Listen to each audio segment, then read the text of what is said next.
ဆိုတယ် မင်္ဂလာပါဘုံဘုံဖေယယနေ့တပည့်တော်မဆိုးမှာအခမ်းအနားမှုဖြစ်ပါမည်ဖေယမင်္ဂလာပေါင်းနဲ့ပြည့်စုံကြပါစေ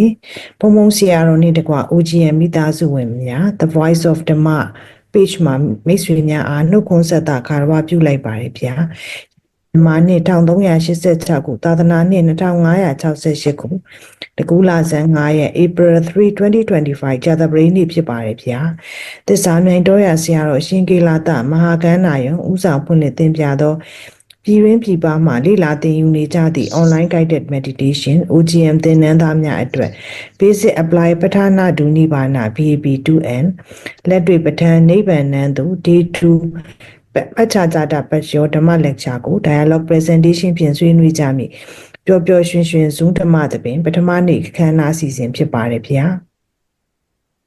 ဤအခမ်းအနားကိုအောက်ပါအစီအစဉ်တိုင်းကျင်းပကုသိုလ်ယူကြပါမယ်ဗျာအခမ်းအနားအစီအစဉ်1နမောတတ3ချိန်ရွတ်ဆိုကဘုရားရှိခိုးခြင်းအစီအစဉ်2ကျေးဇူးရှင်ခေါ်ဆရာတော်ဤဟူသောကရောကျူသင်္นานသားတပည့်သားသမီးများမှကရောကြခြင်းအစီအစဉ်3ဆရာတော်ထံမှ9ပါးသီလခံယူစောင့်တည်ကြခြင်းအစီအစဉ်4ဆရာတော်ဖျားတရားအဖွင့်တွင်ပူတာနေကြသောမေတ္တာဖြင့်မေတ္တာပူတာခြင်းအစီအစဉ်5 15မိနစ်ခန့်အတူတကွတရားထိုင်ခြင်းအစီအစဉ်6တတိပဋ္ဌာန်အာထုခြင်းကစိတ်တန်ရာကိုကုစားနိုင်ပါမလားဟု ChatGPT နှင့်ဆွေးနွေးခြင်းဟူသောခေါင်းစဉ်ဖြင့်ဓမ္မလက်ချာပို့ချခြင်း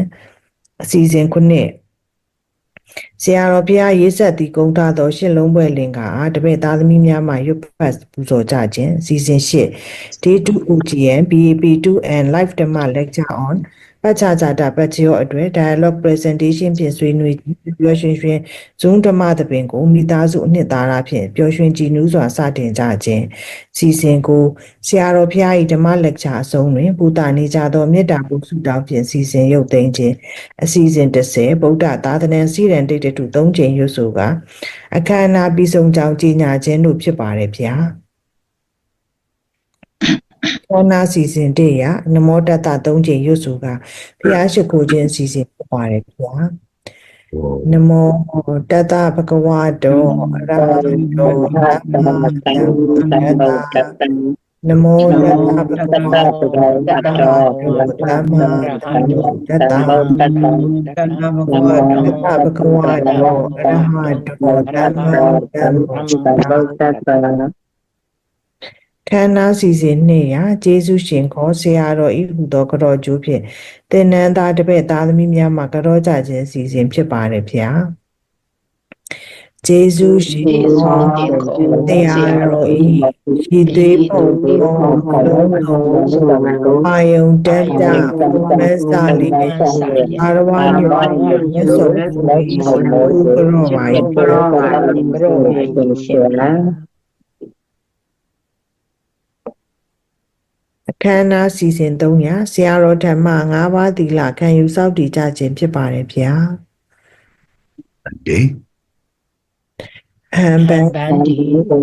သိမကြောက်လားကြားပါတယ်ဗျာခန္ဓာစီစဉ်လေးရာဆရာတော်ဘုရားတရားဖွင့်တွင်ပူတာနေသောမေတ္တာဖြင့်မေတ္တာပူတာခြင်းစီစဉ်ဖြစ်ပါတယ်ဗျာ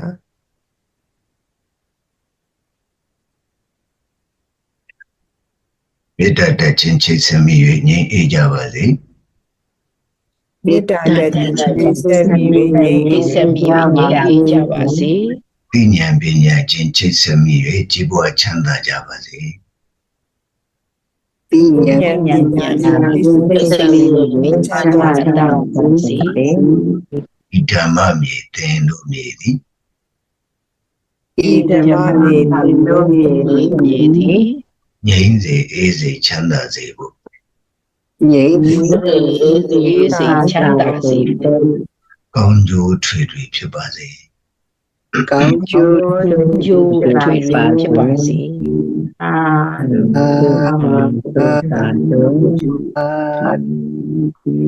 Wi-Fi လိုင်းမကောခန္ဓာစီစဉ်900 Wi-Fi လိုင်းမကောလို့ဖုန်းနဲ့လုပ်နေအဲဒါကြောင့်ဒါကြားလားမကြားလားထင်နေလားကြားတယ်ဗျာကြားပါတယ်ဗျာကြားပြီစမ်း ခန္ဓာစီစဉ်900 15မိနစ်ခန့်အတူတကွတရားထိုင်ခြင်းစီစဉ်ဖြစ်ပါတယ်ဗျာ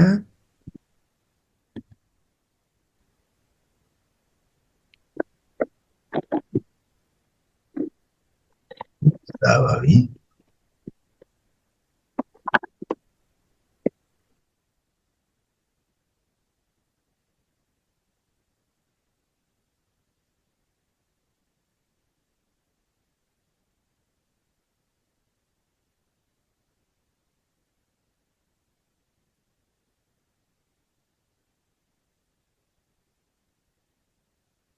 နောက်ဆုံးဝါဒတတိယ5မိနစ်နောက်ဆုံးဝါဒဒီကနေ့30ရက်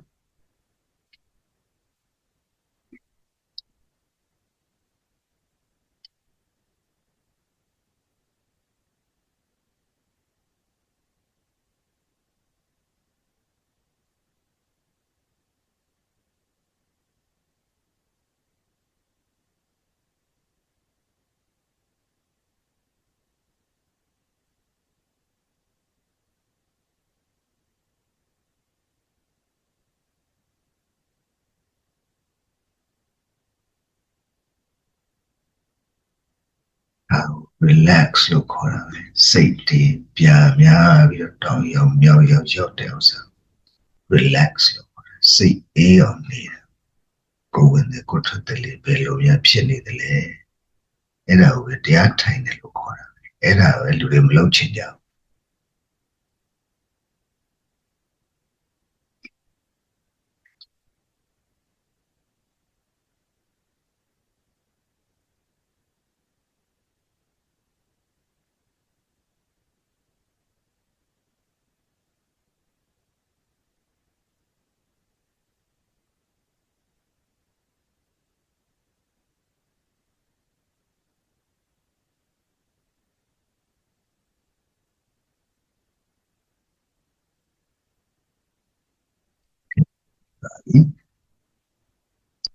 May this meditation lead us to peace and happiness. May this meditation lead us to peace and happiness. Yes, to peace and Meditation lead us to peace and happiness. Peace and happiness. Again, this meditation lead us to peace and happiness.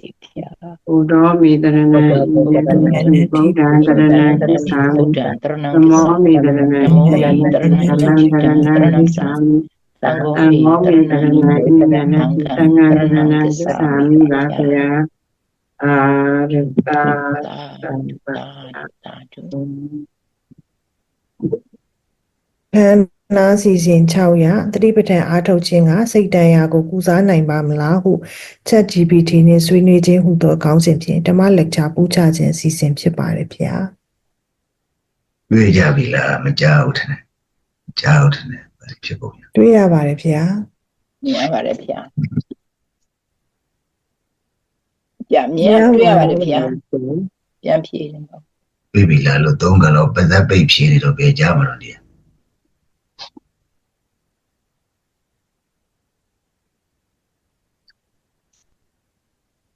လိုင်းတိတ်မကောင်းတော့ဒီကိုလိုင်းကိုတိတ်ကြည့် မြင်ရပါတယ်ဗျာ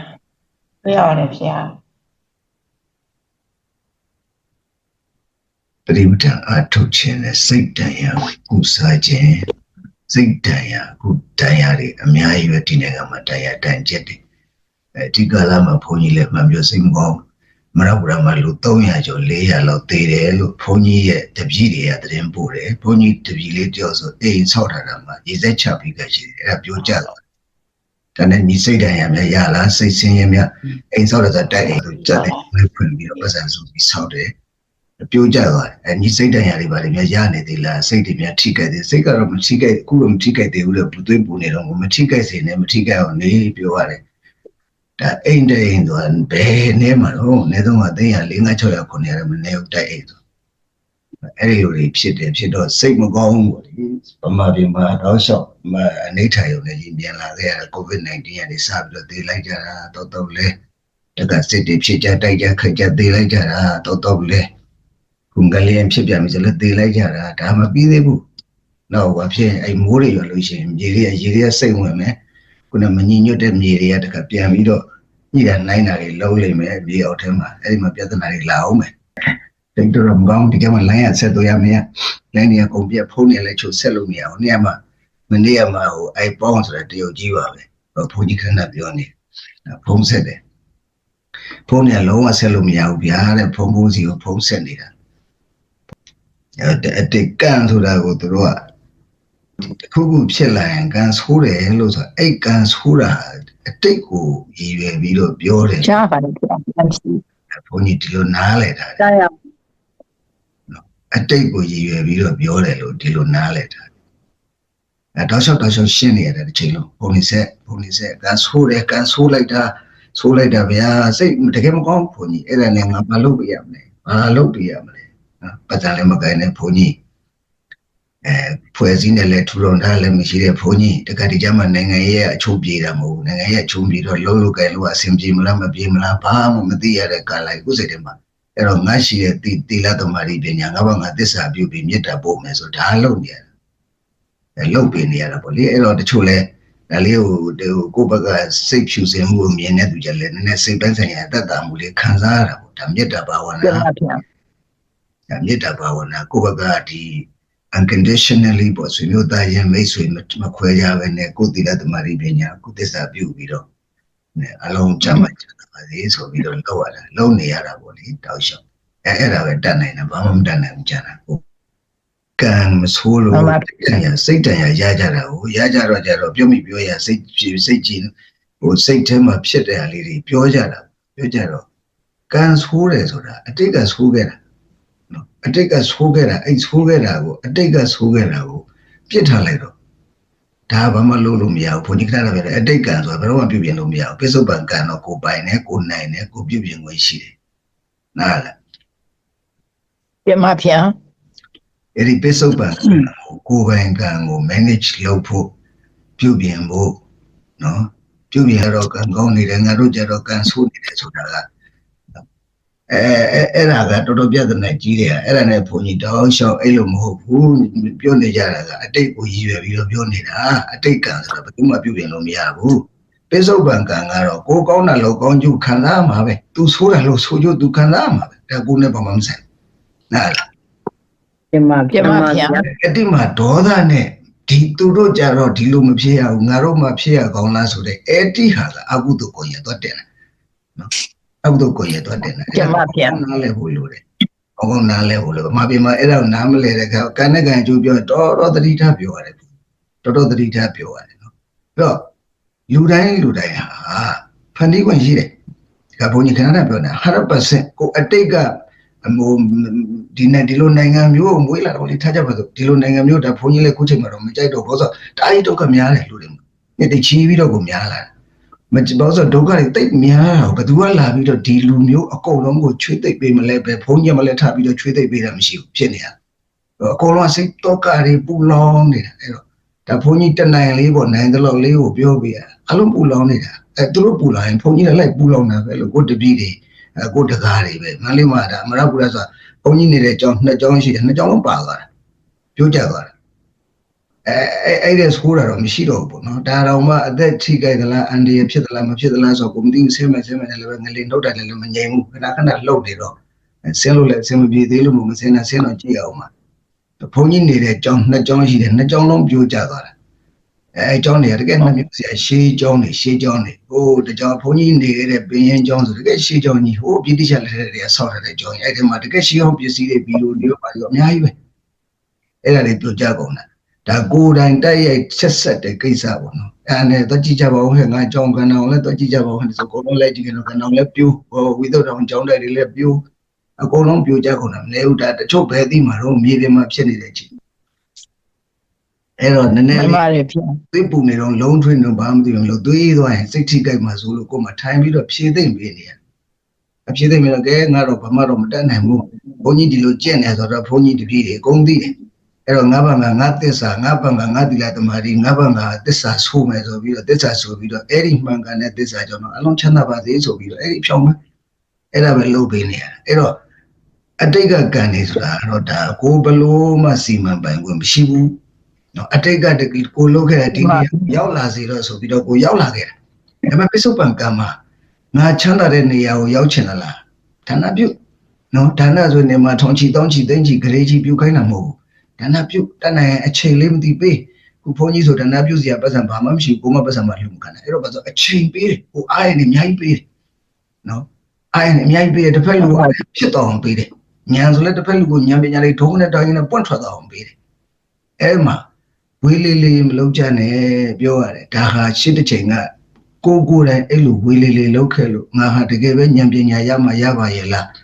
နော်ငါခန္ဓာကိုယ်ကြီးဒီဓမ္မလို့ငါမှတကယ်ပဲနားလည်ခဲ့ရဲ့လားအဲ့ဓမ္မတွေကနေပါဇက်ကပြောနေရတယ်ကိုယ်နဲ့ပြုနေရတယ်ကာမလို့ငါတကယ်ပဲနားလည်ခဲ့ရဲ့လားနော်ဒီယုံနဲ့ညီကဓမ္မပဲအဲ့ဒီယုံနဲ့ညီတဲ့ပါဇက်ကပြောနေကာမအခုပါဇက်ကပြောတဲ့တရားစကားတွေကာမပဲဝစီကံခေါ်တာပေါ့နော်အဲ့အခုဘာလဲပြီးတော့မှထလုပ်တယ်ဆိုတာကာယကံပဲကာမပဲ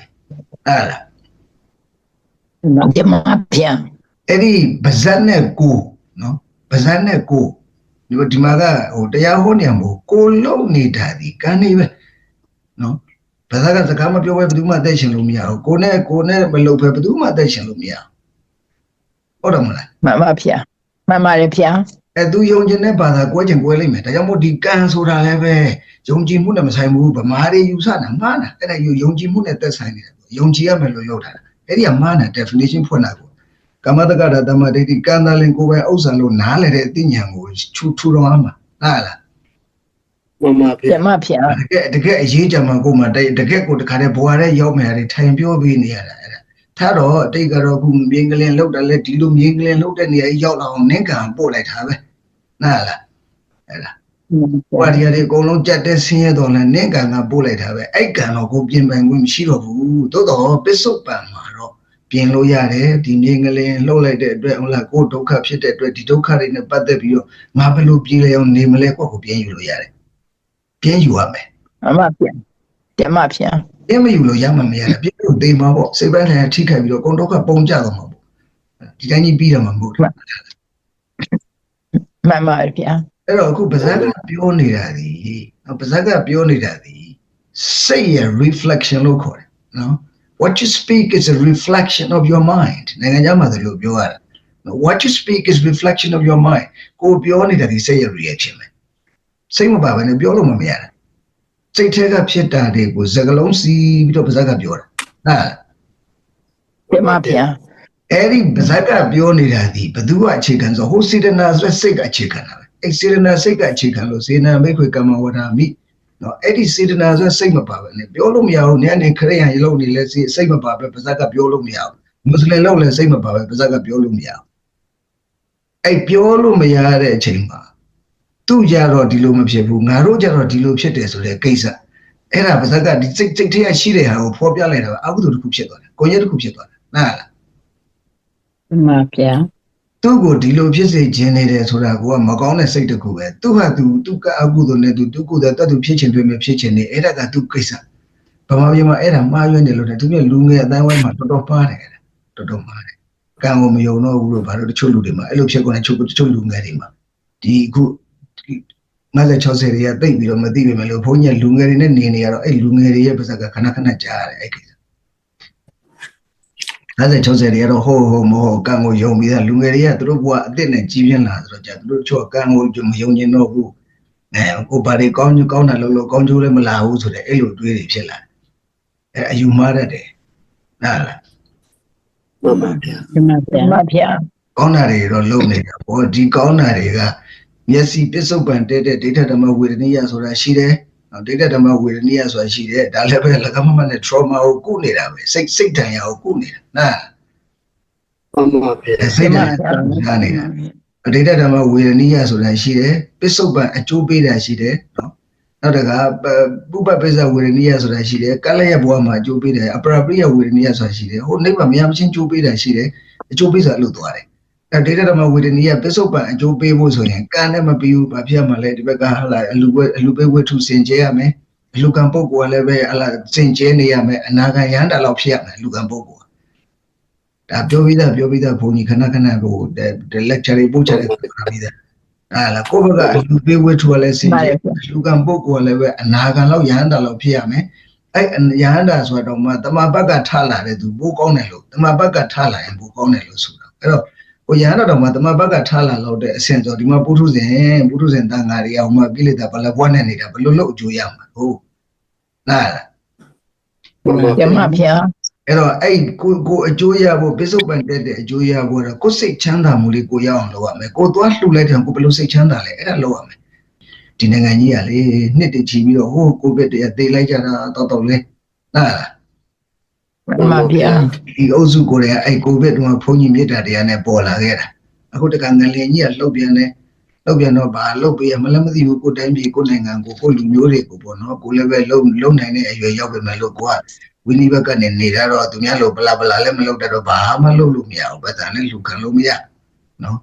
ပေးချင်တယ်လည်းပေးလို့လည်းမရတယ်အချိန်ပေးရတယ်ကိုအချိန်ပေးရတယ်စိတ်ဆွမ်းအားတွေပေးရတယ်မြတ်တာဆွမ်းအားတွေပေးရတယ်နားလား ကျမဖျားတာလို့ပါ ကွာ page 2တော့ဖွင့်ပြီးတော့ငါဒီလိုဒုက္ခရောက်နေ trauma တွေကိုပြန်ကုစားပေးတဲ့တစ်ခု page တစ်ခုလုံးလား zoom တစ်ခုလုံးလားဆိုပြီးတော့စဉ်းစားနေတယ်နော်အဲ့ trauma ကိုဘာတွေလုပ်ပေးနိုင်တယ်လဲခုဒီနိုင်ငံ trauma ရနေတာပဲတော်တော်များများကြီးရနေတာခုနေ့ကဘုန်းကြီးတပည့်လေးဆိုဘုန်းကြီးဟိုတလောကမန္တလေးဆင်းတော့မှသူ့အိမ်ရေစဲချတာအဲ့ပူပူနေရေစဲချထားတာအဲ့ဒါအခုပြိုကျသွားတယ်စဉ်းစားကြည့် အိုး ကျိုးစားပန်းစားနဲ့ရှာဖွေစုဆောင်ပြီးတော့မှဝန်တာနဲ့အဲ့ဒီဒေါ်စပယ်ကြီးပါတယ်တပည့်တော့အတိုက်ဆောက်ပလိုက်တာဖုံအမေကိုလည်းသိချထားခြင်းလို့ပါညာပေါ့နော်တာတင်ရသူကကိုယ်ပိုင်ကျောင်းဖွင့်တာသူသမားစီဝတ်နဲ့ရှာစားနေတယ်ကိုယ်ပိုင်ကျောင်းလေးဖွင့်တော့တော်လေးအောင်မြင်နေတယ်ကိုယ်ပိုင်ကျောင်းလည်းဟိုလိုကျောင်းကြီးတွေကလေးလေးတွေကိုဖွင့်ပြီးတော့သူပြုစုပြောထောင်ပေးရင်းနဲ့ဟို international standard နဲ့သူနိုင်ငံတကာစွာနဲ့လုပ်ပေးနေပေါ့လေပညာရေးစနစ်နဲ့မိဘတွေလည်းသူသဘောကျဝင်ရပါတယ်ဟိုကျောင်းလေးထပ်ခွဲတာလို့ပြောတယ်အေးဒါရုပေါ့ငါတပည့်လေးဟောနောက်ငလင်လို့တော့ပါသွားဒါနဲ့စိတ်ဓာတ်ရများရနေသေးလားစိတ်ဓာတ်ရတော့အဲ့လိုတော့ခုထိတော့ဘာမှတော့ဖြစ်သေးပါဘူးနဲ့ပိုးနေလို့လည်းမသိဘူးလေမရစေနဲ့ငါကြိုးသတိပေးတယ်လို့စိတ်ဓာတ်ရမရစေနဲ့အဲ့တော့ဘာဖြစ်တော့ဆိုတော့သူတွေမှာစာရေးစီဝါရေးအခက်အကုန်လုံး trauma လို့ခေါ်တဲ့စိတ်ဓာတ်ရရတာအဲ့ဒါနဲ့ဘုန်းကြီးကဒါမနေ့ကဒီနေ့တော့ဒီကိစ္စလေးလည်းပြောမှာပဲဖြစ်မယ်အခုတော့ mindfulness နဲ့ပတ်သက်ပြီးတော့ဘုန်းကြီးကမနေ့ချက်ကြည့်ပြီးမှထိုင်ပြီးတော့ is it possible that mindfulness can heal the trauma လို့သူမေးတယ်နော်အဲ့ trauma ဆိုတဲ့စိတ်ဓာတ်ရကိုကုစားနိုင်သလားသတိပဋ္ဌာန်ကကုစားနိုင်တော့ကိုကတော့သိနေတယ်သိပေမဲ့လည်းသူဘယ်လိုဖြေမလဲလို့မေးကြည့်တော့ဗါတော့ mindfulness can be a powerful tool တာခဏပါပြီးသားသတိပဋ္ဌာန်ဟာတကူကြည့်တဲ့လက်နဲ့တခုနော်တကူကြည့်တဲ့လက်နဲ့တခုခဏပါပြီးသားအဲ့ powerful tool ဆိုသူကဏ္ဍအလိုက်နော်တကူကြည့်တဲ့လက်နဲ့တခုစီချိုးကုစားတဲ့နေရာမှာတကူကြည့်တဲ့လက်နဲ့တခုအုံနောက်ဖွင့်ဖြိုးတဲ့နေရာမှာတကူကြည့်တဲ့လက်နဲ့တခုဟလာတခြားကင်ဆာတို့ဘာလို့အစဖြင့်ကုစားတဲ့နေရာမှာအခုဒီမှာတော့ powerful tool in trauma healing နဲ့နော်အဲစိတ်ဓာတ်ရကိုကုစားခြင်း၌တကူကြည့်သောလက်နဲ့တကူလို့ဆိုပြတယ်နော်အဲတကူကြည့်သောလက်နဲ့သာဖြစ်ပြောင်းသွားတာသတိထားမယ်တကူကြည့်သောလက်နဲ့ရဲ့အခြေအနေသာပြောင်းသွားတာစီချိုအတွက်တကူကြည့်သောကရိယာလက်နဲ့နောက်တကသွေးတို့အတွက်တကူကြည့်သောကရိယာလက်နဲ့နောက်ကင်ဆာအတွက်တကူကြီးသောကရိယာလက်နဲ့အခုပါလဲ trauma healing စိတ်ဓာတ်ရကုစားမှုတွေတကူကြီးသောလက်နဲ့လို့ဆိုထားပြန်တယ်ဟုတ်လား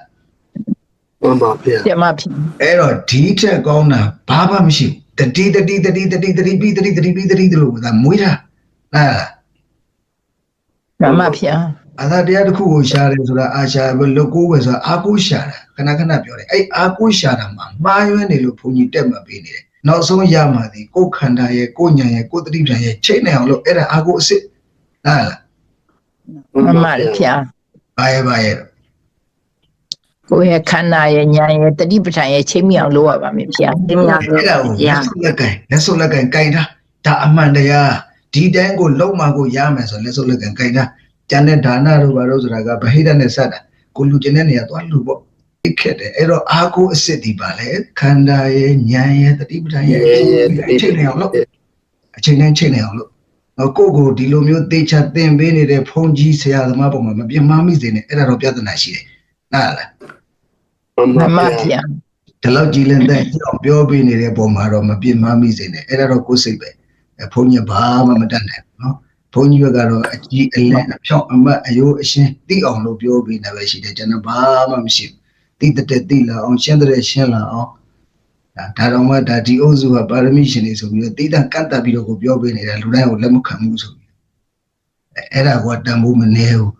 အဲ့တော့ mindfulness ကတကယ် trauma healing မှာလည်းပဲ powerful ပါပဲတဲ့နော်တကူကြည့်တဲ့ကရိယာပါပဲတဲ့ ဘယ်လိုလုပ်တယ်လဲဆို by promoting the present moment awareness တဲ့ဖြစ်ခိုက်ခန္ဓာကိုသတိထားတယ်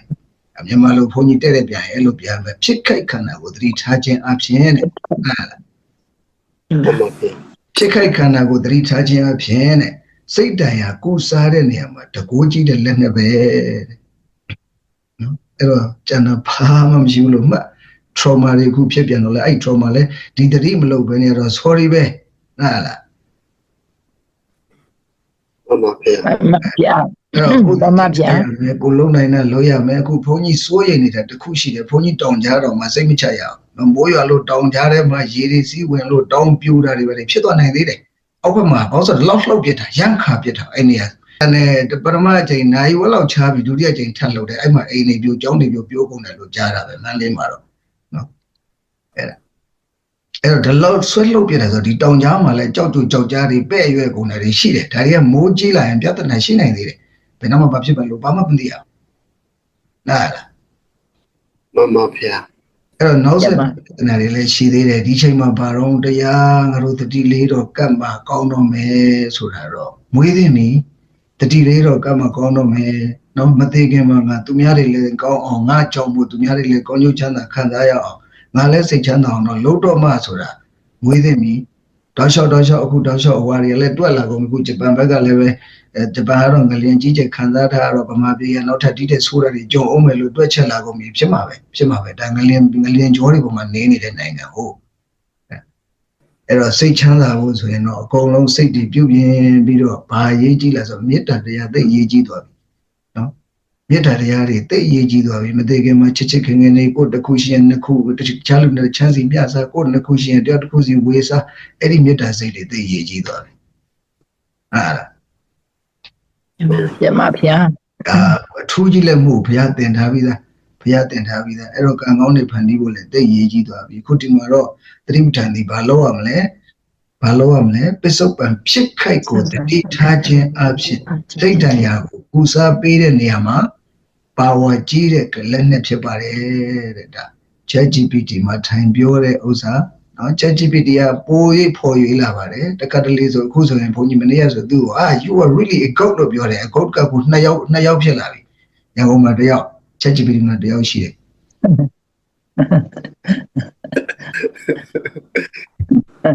you're really good ဆိုကြတော့ thank you တဲ့သူကမလေးကျေးဇူးတင်ပါတယ်ပြောသေးတယ်ကိုအဲ့ဒီမှာပုံဆွဲခိုင်းတာသူဆွဲပေးတာtrauma ရနေတဲ့ပုံနဲ့ဒီဘက်ကသတိပဋ္ဌာန်အထုလို့စိတ်လေးတည်ငြိမ်ပြီးတော့မျက်နှာလေးကြည်လင်းလာတဲ့ပုံငါ့ကိုဆွဲပေးတယ်လို့ကိုကခိုင်းတော့မဲဆွဲပေးတယ်ဗျာကိုယ့်ကိုဆွဲတော့အဲ့လိုထွက်ချင်မှထွက်မှာနော်အဲ့ဒီမှာဘုန်းကြီးကပြောတာဘောမင်းကတကယ်ဂုတ်ပဲလို့ဆိုကြကျေးဇူးတင်ပါတယ်သူကမေဆန်ဖော်ရတယ်မေဆန်ဒီမှာအဲ့ဂုတ်ကလည်းပဲငါသူနဲ့ပဲတုံးနေသူပဲတကုတ်ရှိတာကိုကျန်တဲ့ဟာဂုတ်မှမကုတ်တာသူကတော့ပြောလိုက်တဲ့ခါလေးကစောနဲ့တခါလေးပြောတော့တာသူကနော်သူကကျေးဇူးတင်ပါတယ်တဲ့လူတွေအကျိုးပြုတော့လူတွေရဲ့အကျိုးပြုအလုပ်တွေအဲ့လိုလုပ်ပေးနေတာသူကျေးဇူးအများကြီးတင်တယ်ပြောသေးတာဒီဘက်မှာအများကြီးရဲ့နောက်ပိုင်းကတင်မေးဦးမယ်သူနဲ့ပြောထားတယ်နော်လူတွေအတွက်လူတွေရဲ့ဘဝတွေဒီထဲထဲဝင်တဲ့သတိပဋ္ဌာန်တရားနဲ့အကျိုးရှိအောင်လုပ်ပေးနေကျေးဇူးအများကြီးတင်ပါတယ်ပြောသေးတာသူကမလေးငါတခြားလူကမပြောဂုတ်ကပြောဝယ်ရသေးတယ်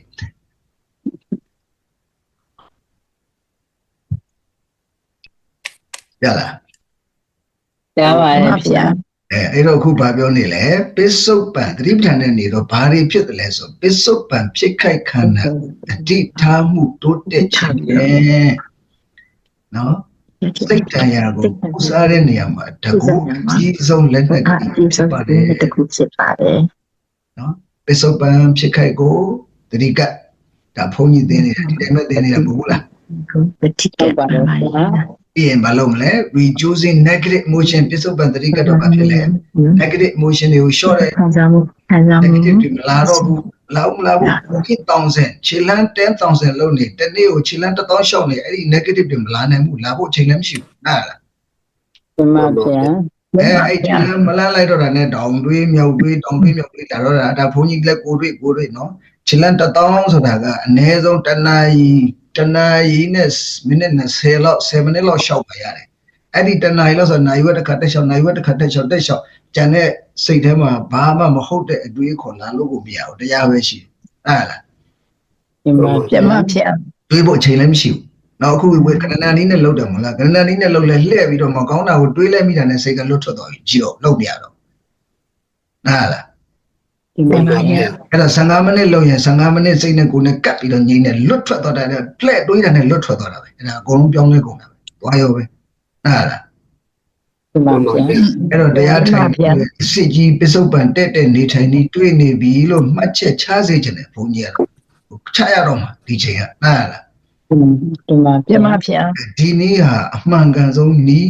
ဒီတက်မှန်ကန်တဲ့နီးမရှိဘူးဖျားပေးထားတဲ့နီးလည်းဖြစ်တယ်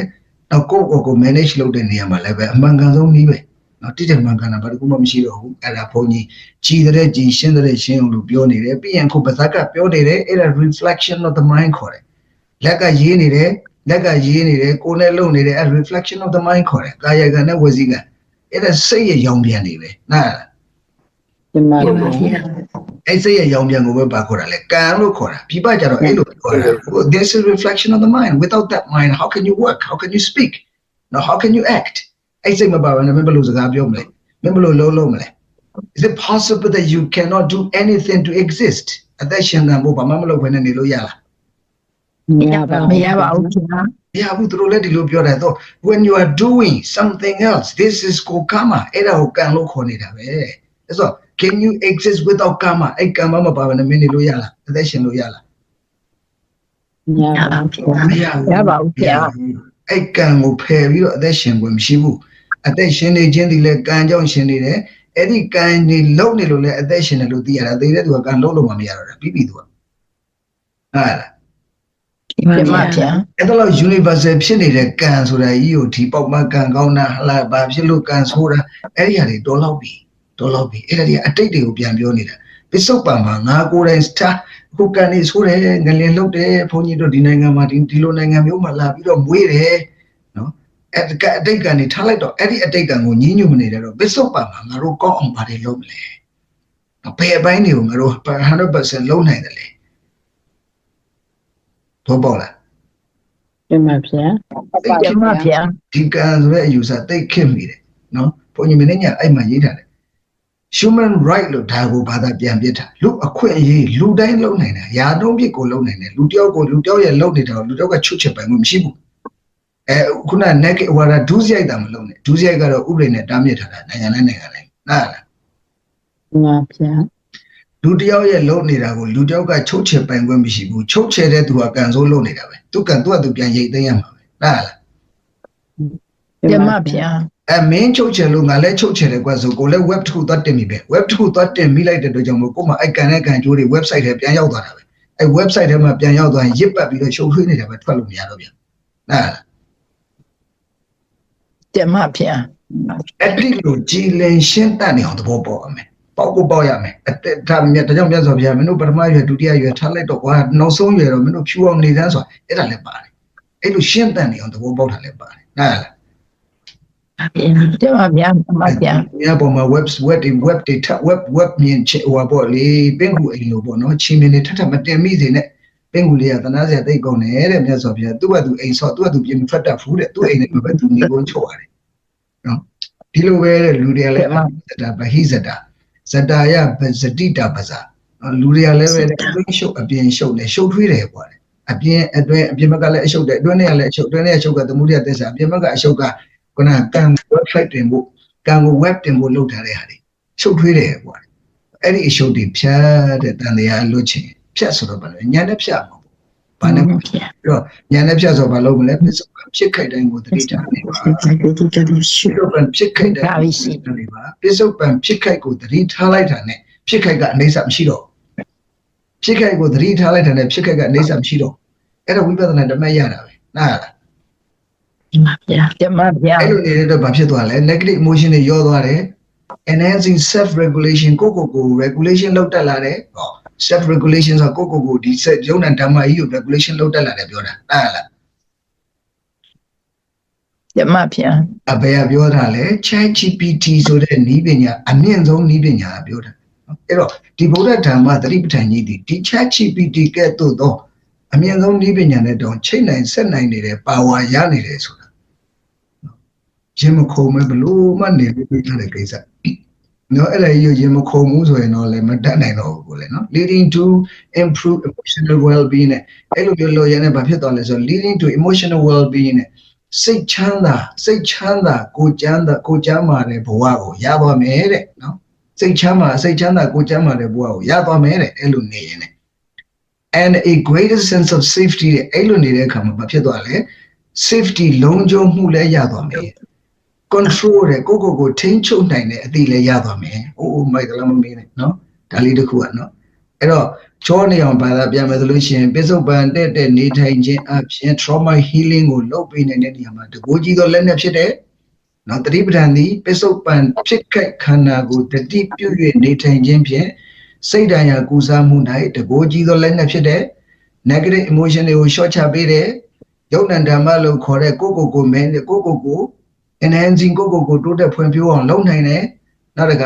ကိုရုပ်ပိုင်းကိုယ်ပိုင်းရုပ်ပိုင်းစိတ်ပိုင်းပေါ့နော်စိတ်ချမ်းသာကိုယ်ချမ်းသာဖြစ်အောင်လို့တိုးတက်စေတဲ့နောက်တက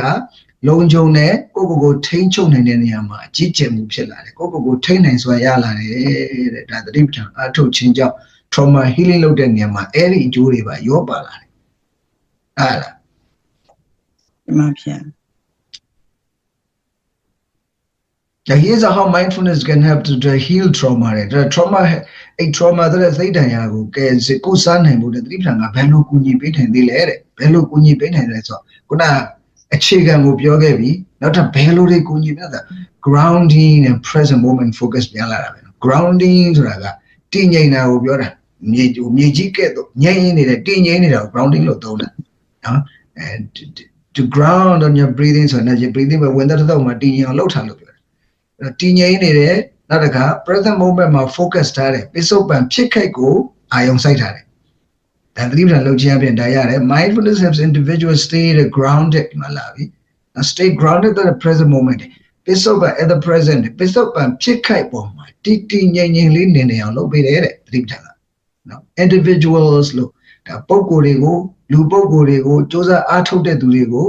ပစ္စုပန်ဖြစ်ခိုက်ပေါ်မှာတည်ငြိမ်လေးနေအောင်လုပ်ပေးတယ်နော်အဲ့ဒီဟာဘာလဲဆို which can be particularly helpful တဲ့အထူးသဖြင့်အထောက်အကူဖြစ်တယ်ဆိုတာအဲ့ဒါပါပဲတဲ့ဘယ်သူတွေအတွက်ထောက်ကြလဲ for those who experience intrusive memories တဲ့နော်ဇောရအတင်းရကိုစိတ်ထဲမှာဆိုကြပါစို့ဟောကွာမနေ့ကငလျင်လှုပ်ထားတာခုနေ့တော့ဘုန်းကြီးဆိုဒီထိုင်ကုန်ကြီးလဲတာလို့နဲ့ပထန်းကြည့်လို့စိတ်ထဲစားရဲနေနေတော့အဲ့ဒါကိုသတိမပြုမိဘူးဒီပေါ်မှာ TV တွေရောပါရောဟိုးနဲ့ခုံးတာဘာဖြစ်တော့အတန်လည်းဝီနဲ့ကြားနေရသေးတယ်ဘာလဲပေါ့နော်အဲ့ဒါနဲ့စာရဲကိုနစ်နေတဲ့ focus ထားနေတဲ့အခါအဲ့ဒါကိုသူစာအုပ်ခဏချငလျင်လှုပ်နေမှာလို့အောက်ဆင်းကြည့်တော့မှငလျင်လှုပ်မှန်းသိတယ်နော်အဲ့တော့ဘာဖြစ်လို့ဆိုအဲ့ဒီစိတ်ဒဏ်ရာပေါ့အဲ့ဒီဟာကြီးကစိတ်ထဲမှာဒဏ်ရာတန်ချက်နေနေရှိနေတယ်ခုနအိမ်ပြိုတိုက်လေးရေစက်ချထားပြီးနေမလို့စိတ်ကူးမှပြိုကျသွားတယ်ဆိုတော့ပြောမနေနဲ့တော့နော်မှန်ပါတယ်ဗျာတိုက်ကလေးကိုရေစက်ချမမြတ်ရေစက်ချနေမလို့မှတိုက်ကြီးကပြိုကျသွားဆိုတော့ပါရောဘလောက်ထိစိတ်ထိခဲ့မလဲအဲ့တော့စိတ်ကြိုက်ဘုန်းကြီးဥသွားလို့ပေါ့စိတ်ထိခဲ့အောင်နေနဲ့တိုက်ပြိုသွားတာကြီးပြန်ဆောက်လို့ရတယ်ကိုယ်စိတ်ထိခဲ့ရင်ပြန်တိဆောက်လို့မရဘူး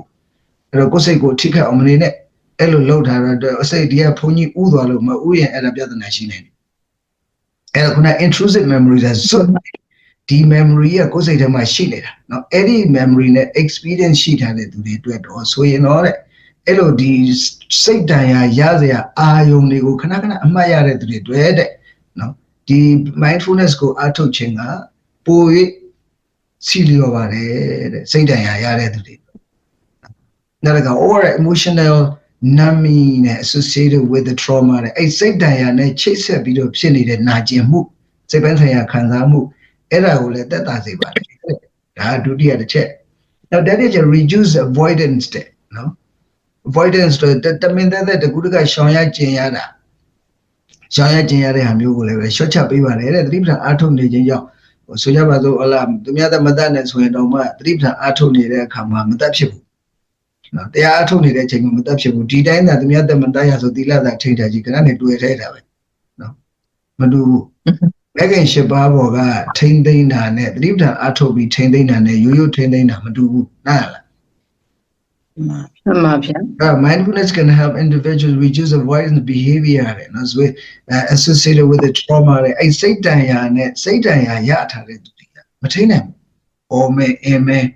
နော်တခုခုဆိုလို့ရှိရင်စိုးရိမ်မဲကြောက်ရွံ့မဲသူကအချိန်တိုင်းဟာ amygdala အချိန်တိုင်းပေါ့ fight and flight ကတော့ရှော့ပွင့်နေတာ fight and flight mode ဆိုတာအဲ့ amygdala ကတော့ရှော့activated ဖြစ်နေတဲ့အတွက်ကြောင့်မလို့သူကအဲ့တိုင်းကြီးဖြစ်တယ်အဲ့စိတ်တန်ရာရထားတယ်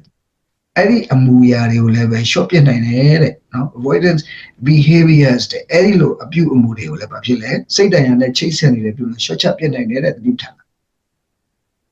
ဒါကဘုန်းကြီးတရားဟောနေတာမမှတ်နဲ့ ChatGPT ကနေပြီးတော့မှသိပ္ပံနည်းကျပြောနေတာဟုတ်လား ပြမဗျာ allowing them to approach and process the difficult emotions တဲ့ခက်ခဲတဲ့စိတ်လှုပ်ရှားမှုတွေကိုတဲ့ချင်းစိတ်ချက်ခဲနေတဲ့စိတ်လှုပ်ရှားမှုတွေစီမံတတ်အောင်ချင်းကပ်တတ်အောင်ခွင့်ပြုခြင်းအဖြစ်နော်စီမံတတ်လာဒီခက်ခဲတဲ့စိတ်လှုပ်ရှားမှုတွေကိုစီမံတတ်လာအောင်ချင်းကပ်တတ်လာအောင်အစိတ်ဆိုးတိုင်းနဲ့နေတတ်လာအောင်ဆိုလိုတာပဲနော်ခက်ခဲတွေနဲ့ and memories တဲ့အမှားရစရာတွေနော်ခက်ခဲတဲ့အစိတ်ခံစားမှုတွေအမှားရစေနဲ့နေတတ်လာအောင်လို့နော်ခွင့်ပြုပေးပါတယ်တဲ့ဒီလိုခွင့်နေတတ်အောင်ခွင့်သူတို့နဲ့နေရအောင်လုပ်ပေးတာဒါကိုဆိုလို့ကျင်တာ in a safe and a controlled manner လုံခြုံတယ်လို့လည်းခံစားရမယ်အဲ့ချိန်မှာကိုလည်းထိမ့်သိမ့်နိုင်တဲ့အမှုရတွေရလာပါမယ်တဲ့ဒါသတိပဋ္ဌာန်အထောက်ချင်းအောင်၃ချက်ရှိတယ်နံပါတ်၁ချက်ကပစ္စုပန်ခိုက်တန်တိုင်းကိုသတိထားနေခြင်းအပြင်သတိပဋ္ဌာန်သည်စိတ်တရားကိုကုစားပေးနိုင်တယ်အဲ့လိုကုစားပေးခြင်းအပြင်ကုစားပေးနေရင်ပဲnegative emotion တွေ short ချမယ်နော်ကိုပုံမှန်ကို balance ဖြစ်အောင်ထိန်းနိုင်ကြောင်းနိုင်လာတဲ့အည်သွေးမြင့်လာမယ်နောက်ပြီးရင်ရုပ်ပိုင်းဆိုင်ရာစိတ်ပိုင်းဆိုင်ရာချမ်းသာမှုကျန်းမာမှုပိုတိုးတက်လာမယ်လုံခြုံတယ်ထိန်းသိမ်းနိုင်လုံခြုံတယ်လို့ခံစားလာမယ်ထိန်းသိမ်းနိုင်ဆိုတာကောင်းလာမယ်ဒါပထမတစ်ချက်ဒုတိယတစ်ချက်ကသတိပဋ္ဌာန်အားထုတ်ခြင်းဖြင့်လူသည်ဘာဖြစ်လာဆိုပစ္စုပန်ဖြစ်ခိုက်ပေါ်မှာပဲတည်တည်ငြိမ်ငြိမ်နေတတ်လာတယ်တောင်လေးမျိုးလေးမတွေးတော့ဒါတော့ကိုတွေးတွေအခုထိုင်ဝင်သက်သက်ကိုထိုင်နေကြည့်ပါလားတောင်လေးမျိုးတွေတွေးကြည့်ရင်တောင်ရောက်မြောက်ရောက်မရောက်ဘူးလားရောက်ပါအကြောင်းရောက်ပါတယ်ဗျာရောက်ဘယ်နာရောက်မှန်းကိုမသိတော့ဘူးဘယ်နာတက်ကပြန်စားမလားနှစ်ကမသိတော့အဲ့လိုဖြစ်သွားတယ်အဲ့ဒါအခုအဲ့လိုနေတတ်လာတာအဲ့လိုလုံးတက်လာတယ်ဆိုတာတော်တော်ကြီးတိုးတက်လာတယ်လို့မှဗမာပြည်မှာတရားထိုင်ဆိုဘယ်သူမှအလုံးတိုးတက်ဘူးသူထုံးစံတိုင်းထိုင်လိုက်တာပဲပြီးရင်စီးကြော်လည်းမပြောက်ဘူးသွေးတို့ကလည်းမပြောက်ဟုတ်လားပြမဗျာစီးကြော်လည်းမပြောက်ဘူးသွေးတို့ကလည်းမပြောက်ဘူးတခြားကဘဝတွေကစိတ်တန်ရာဒုက္ခတွေလည်းမပြောက်ဘူးသူမှအဲ့လိုဖြစ်နေထိုင်နည်းတွေမှားတာမလို့မှားနေမှလည်းမသိအဲ့ဒါကြောင့်မနေ့ကဘုန်းကြီးရေးတယ်မှားလို့မှားမှမသိတော့မှားလို့မှားမှကိုမသိတာပိုဆိုးတယ်တိတ်မွေ့နဲ့မှားနေတာဟုတ်လားဒီမှာပြန်အဲ့မှားတာကိုမှားမှမသိဘူးအမှန်လို့တော့ထင်နေတာအဲ့ဒါကြောင့်ပဲအမှားမပြင်တာပေါ့အဲ့ဒါပြဿနာတက်နေနော်ဒါနံပါတ်2ချက်ကတည်ငြိမ်နဲ့ပစ္စုပန်ဖြစ်ခိုက်ပုံမှာကြည့်ပြီးတော့နေတတ်လာတယ်တော့ကိုယ့်ကိုဒုက္ခပေးနေတဲ့မှတ်ဉာဏ်တွေ emotion တွေကလည်းပဲကိုယ့်ကိုဒုက္ခမပေးတော့ဘူးတဲ့တော်တန်ဖြစ်အောင်နေတတ်လာတယ်နောက်တကဒီစိတ်တန်ရာသူပြင်စိတ်တန်ရာရတယ်ဆိုရင်စိတ်တန်ရာနဲ့ချိတ်ဆက်နေတဲ့အပြုအမူတွေကိုလည်းပဲရှော့ချနိုင်စွာရလာတယ်အထုတ်ခြင်းဖြစ်နော်စိတ်တန်ရာရနေတဲ့အပြုအမူတွေကိုလည်းပဲရှော့ချနိုင်တယ်ပြင်ခက်ခဲဟိုလားဒီခက်ခဲတဲ့ emotion တွေအမှတ်ရမှုအမှတ်ရစရာတွေကိုလည်းပဲချင်းကကင်တွယ်နိုင်လာတယ်အဲ့ချိန်မှာဘာဖြစ်လဲလုံခြုံတယ်လို့ခံစားရပြီးတော့ထိန်းချုပ်နိုင်တဲ့စွမ်းရည်လည်းမြင်မလာပါတယ်တဲ့ဒါကပထမနေ့တော့ပေါ့တော်ပြီဒီမှာပဲနောက်နေ့မှနှစ်ခါဒုတိယနေ့သွားမယ်သာဓုပါဗျာ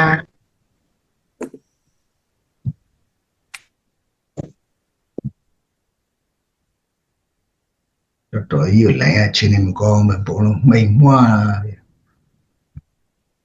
အခမ်းအနားစီစဉ်ရှေ့ဆက်လိုက်ပါမယ်ဘုံဖျား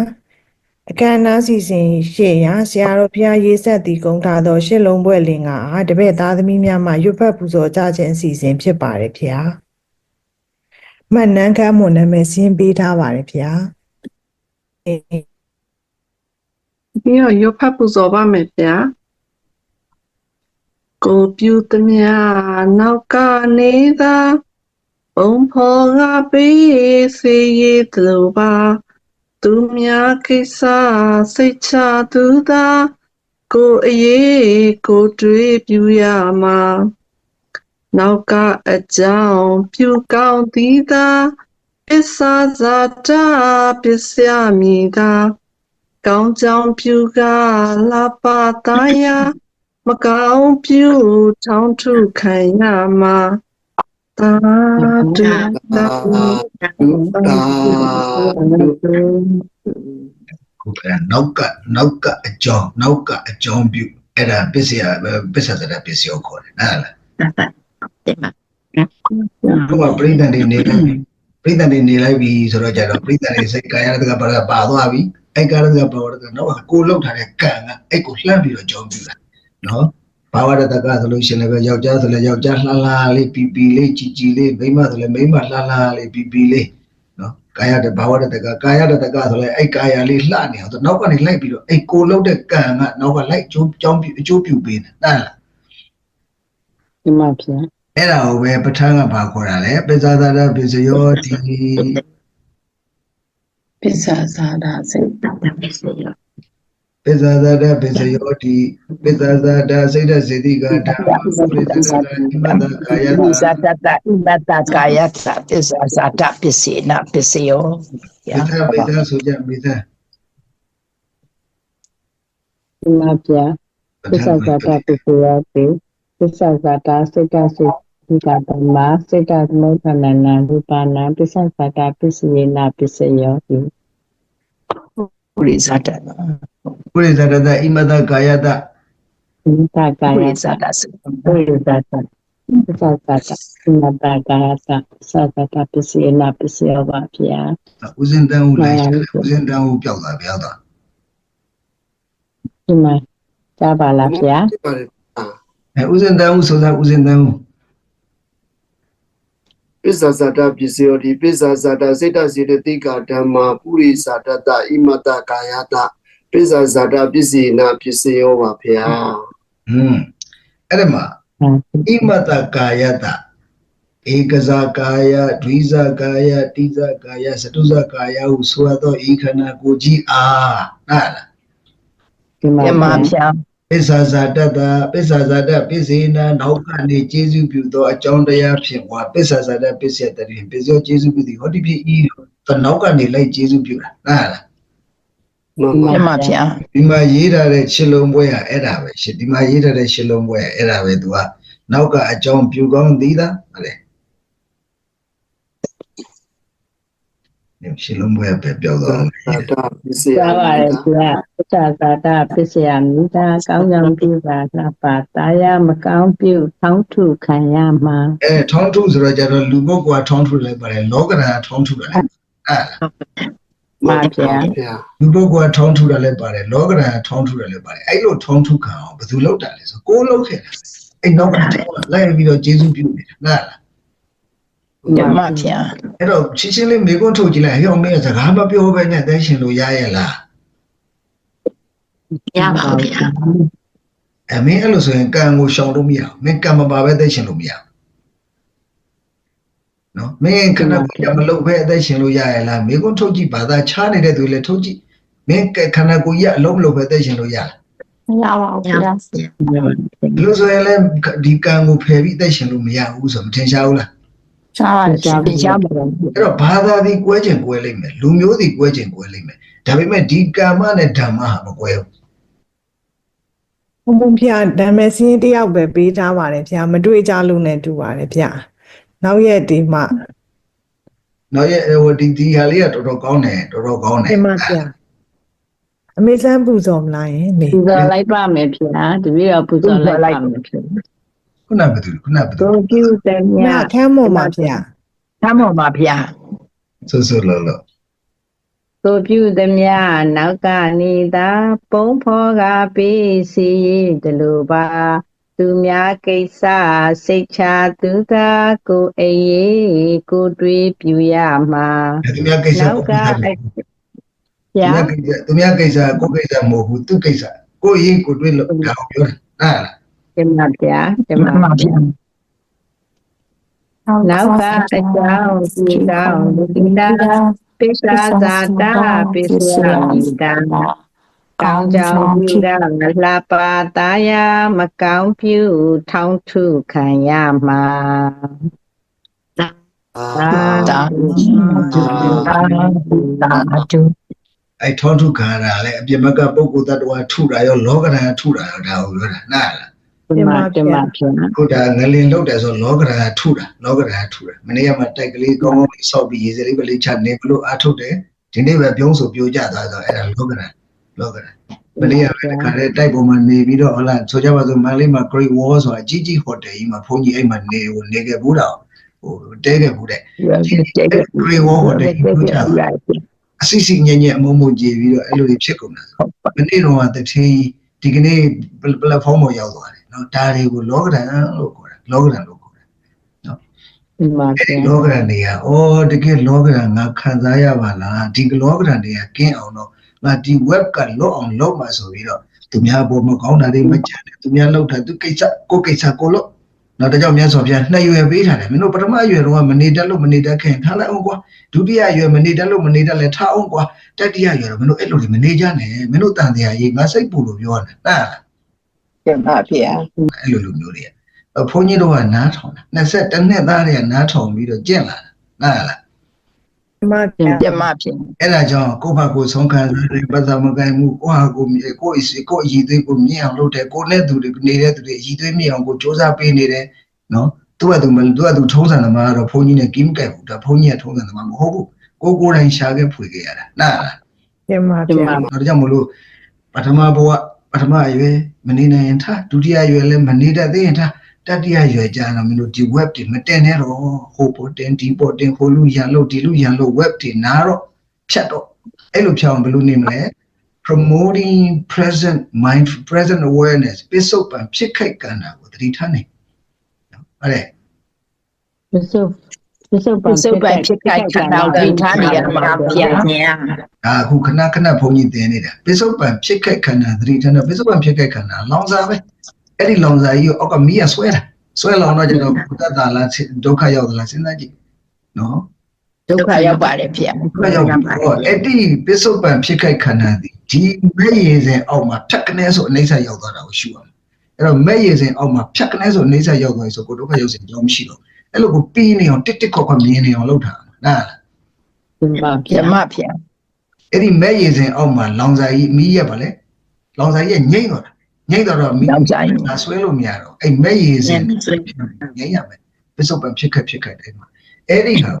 ချက် GPT တော့ခုသိလာပြီဆိုတဲ့ကိစ္စစဉ်းစားကြည့်တရားရင်မခုံဘူးဆိုရင်တော့ဘယ်နာမှရင်ခုံမမှုတော့ဟုတ်လား တင်ပါပါတယ်ဗျာ အဲ့ဒါလောက်ခက်ကိုအမိဆုံးမှာဆိုတဲ့ပညာရှင်တွေနဲ့ကိုတွဲပြီးတော့သိနိုင်နေတဲ့ဓမ္မဆိုတာဗုဒ္ဓရဲ့တပည့်ညုတရွှေဉာဏ်တော်ကြီးကိုလည်းဒီကနေ့အထိဒီချိန်အထိမှမမြင်နိုင်ဘူးဆိုရင်တော့ဘယ်တော့မှလည်းမြင်မှာမဟုတ်တော့အဲ့ဒါနဲ့ခေါင်းပေါ်မှာသပင်တွေအချွန်တက်တင်ဟလာခဏကိုမှပါရောအဝတ်စားတွေသူတို့ဝတ်ချင်တွေရှောက်ဝတ်ပေးနော်ဖခင်လည်းပဲသူတို့ဒီအဲ့လိုဘာသာရေးသမားနဲ့တွေ့မှာဖခင်လည်းပဲကိုကြီးကျော်မနေလေးအဆင့်ရောက်သွားတယ်ဒါကြောင့်မို့ငါဘုရားဆင်းတုထုတ်ရင်ထုလို့ရှင်ဓမ္မစကြာဆင်းတုထုလို့ခိုင်းတာအဲ့ဒါဓမ္မစကြာတကယ်အစစ်နား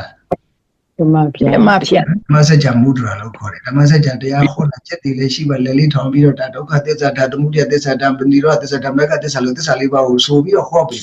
ဟောတာရူပခန္ဓာဟောတာဝိညာဉ်ခန္ဓာဟောတာတင်ညခန္ဓာနဲ့လုပ်ပြီးဟောပြီးနား တင်ပါဗျာ ကိုတော့အဲ့လိုမလုပ်ဘဲနဲ့ခြုံနေတက်တယ်နဲ့တခါလဲဆလဲလေးဘောင်းပရောင်းနေဝက်ပြီးတော့ဒုက္ခကြီးဖခင်လည်းသူတို့နဲ့တွေ့မှာပဲငါတော့ဒုက္ခကြီးပဲနားလား တင်ပါဗျာ ဒီလူတွေထဲမှာအဲ့လိုဆလွယ်ဘောင်းပရောင်းတွေများဝက်ထားမြန်ချွတ်ပေးကြအဲ့ဒါငါမကြည့်ချင်ဘူးနော်ဘုရားချက်တည်းပြက်တယ်အဲ့ဒါ တင်ပါ ရှိပါဘူး ဗျာ မြန်လေးပြင်ကြဒါရှက်စရာကောင်းတယ်အဲ့ဒါအစင်လာတိုင်းရှောက်လို့တယ်ခေါ်တယ်ပညာမပါဘူးနားလား မမ တင်ပါဗျာ ပြီးတော့ပညာကျတော့သင်ထားလိုက်တာငါဘာဘွဲရလာတာငါညာဘွဲရလာတာပြီးတော့နောက်ကလှုပ်ချင်လှုပ်တယ်ရတာလည်းဘွဲနဲ့တော့မထိုက်တယ်အောင်ရှက်စရာကြီးကြားလား တင်ပါဗျာ ရှက်စမယ် တင်ပါဘုံဘုံဗျာ